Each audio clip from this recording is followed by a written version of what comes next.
आता नाराजी व्यक्त करून काय पर्याय काय? भाजपकडे जाण्याचा एक पर्याय, नाहीतर घरी बसण्याचा पर्याय.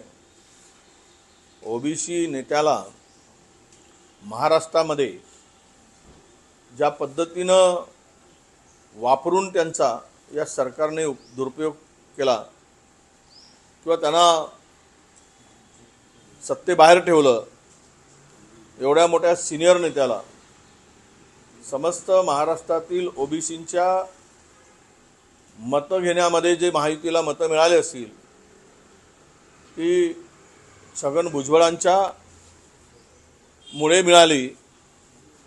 त्याचा फायदा प्रचंड महायुतीला झाला आणि भुजबळांच्या हातात भोपळा दिला.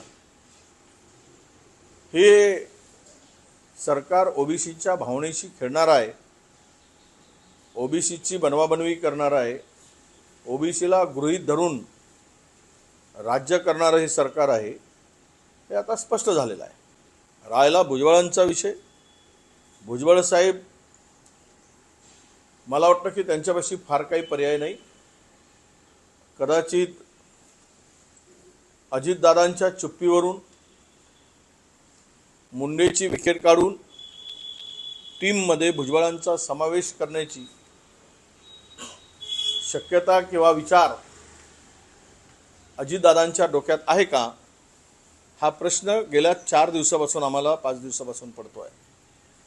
त्यावर अजित पवार मुंडेंच्या प्रकरणात अजिबात बोलत नाही. ज्यावेळेस मुंडेंच्यावर त्या दुसऱ्या कुठल्या बाईनी आरोप केला, दुसऱ्या बायकोनी,